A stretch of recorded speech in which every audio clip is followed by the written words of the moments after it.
Okay, I'm gonna make really quick instructional video on, well, let's just make it a nice little video on flickers, okay? In case you don't know what flicker is a North American woodpecker. All right.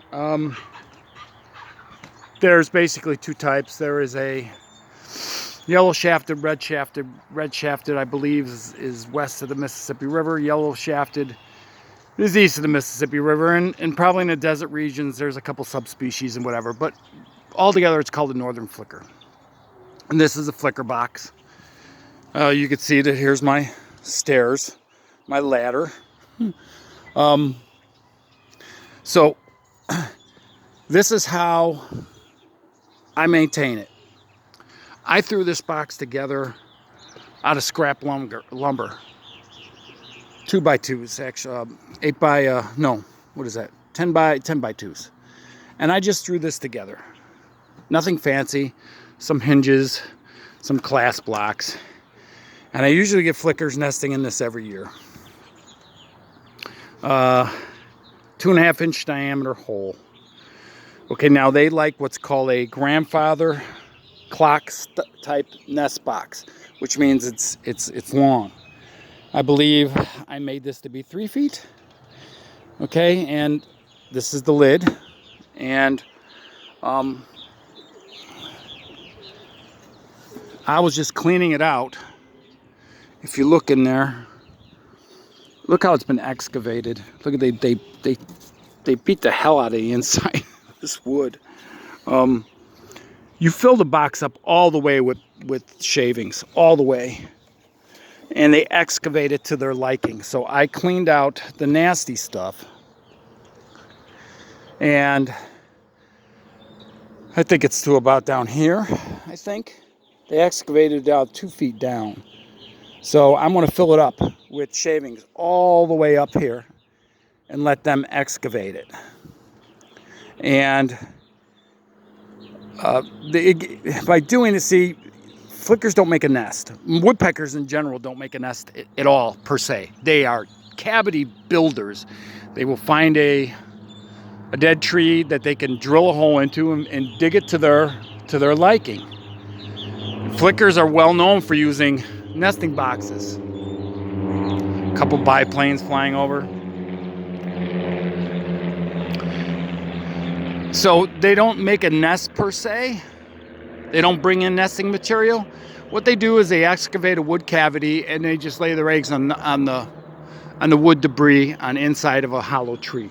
So what you want to do is you want to imitate that as best as you can.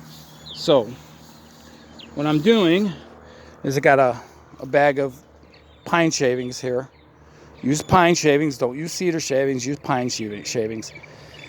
And I'm going to fill up that box and all the way up to the hole. These are probably finer than I would normally use. I would use the coarsest grade shavings that you can find. Normally you can get them where the flakes are much larger. The only reason I'm using this is because this is what I use as bedding for my pigeons and stuff, and it's just convenient for me to use. Now what the flickers will do is they will excavate that to their liking. So what we're going to do is we're going to go up here, open up the lid, and dump it in. Okay. Now I'm going to fill this up all the way. I'm going to fill it right up, all the way up to the hole here. So I got a couple more trips down. And this is mounted on a standard 4x4 pole, a treated pole. And what I do is you got to put a predator guard on it. This has worked for me. It's just some aluminum flashing. Look at the scratches down below where something has tried to get up in there. You got to keep squirrels out of these things. You got to keep squirrels out of them. You got to keep starlings out of them. And I have a way to keep starlings out. If you look where my finger's pointing, that's a nest box trap mounted on a 2x4. Oh, I'm sorry. Yeah, right there.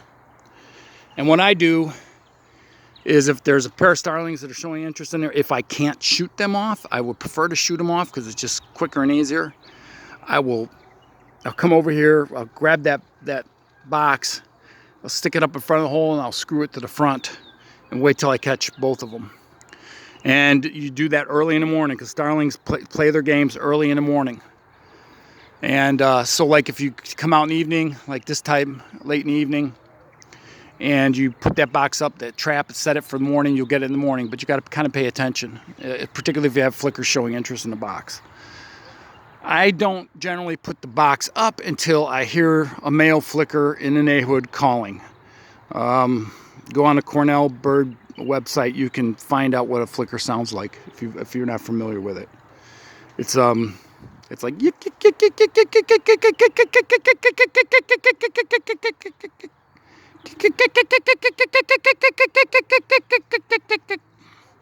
that's what it sounds like. So, coarse shavings. That's an 8 foot tall. I believe that's 8 feet total. Doesn't have to be real high. And I can monitor this one by using this ladder, and this is a safe ladder. Obviously, I'm not going to fall off of this. But now a lot of people have a ladder like this. So I hope that helps with people. Now let me, just a quick thing about flickers. Flickers eat a lot of ants. They dig around on the ground. They'll be out on grass, and they will eat a lot of ants and the ant larvae. They have a very long tongue, sticky tongue, and they'll do that.